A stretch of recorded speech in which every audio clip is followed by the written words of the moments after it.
Welcome to another glass polish video. Today we're going to be showing you how to use our Pro Polish cerium oxide. So to start off with, we've got our flex machine here with our 3-inch backing pad on and our felt polishing pad. Remember, the black side of that goes to the black side of that. Don't be one of those wallies that tries to get it stuck that end and phone us up and wonder why it's not sticking. So it's black to black. Now we just want a small amount of polish to start off with, otherwise we don't want to make or create too much of a mess. That'll do us. And then if you do put too much on, all you can do is just blob the excess around the glass. So on speed 1, again start off on a slow speed to make sure we get a good even coverage.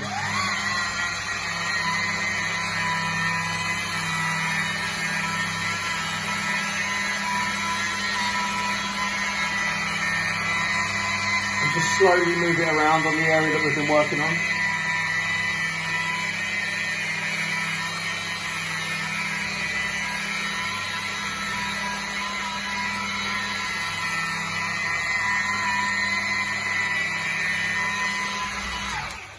Once we've covered our area, we can change the speed to speed 3.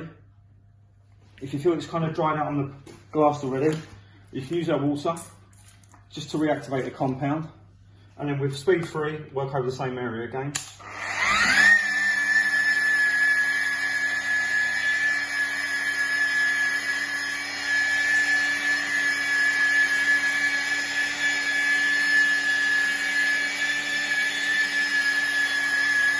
Left or right, up and down, doesn't really matter.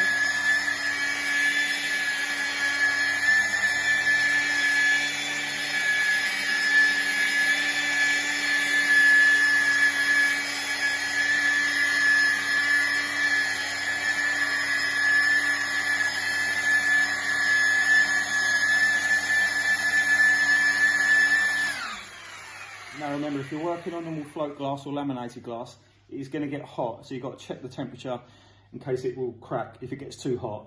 So again, using the back of your hand, just check it. If it's okay, then fine, go again. If it's not, another spray of water just to cool the glass down, or leave it a couple of minutes and then carry on until you're using all of the polish up on the glass.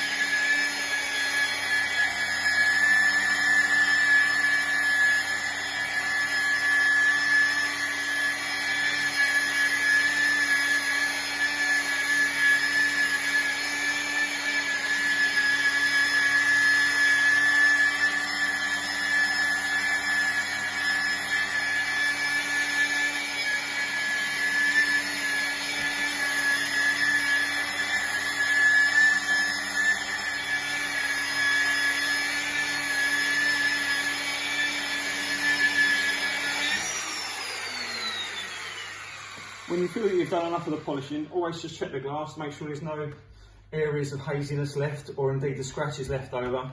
Give the area a wipe down. If you are working indoors like we are now, it might be an ideal just to tape up the edges, stop the polish from flying everywhere, and it's just easier to clean down after.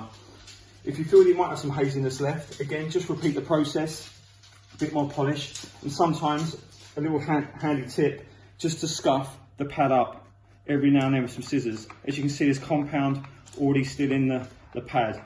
Some people make the mistake of just adding more and more polish each time, when you can just scuff the pad up, apply some more water, and you'll find you'll be ready to go again. And then you can see you're just reactivating what's already on the pad.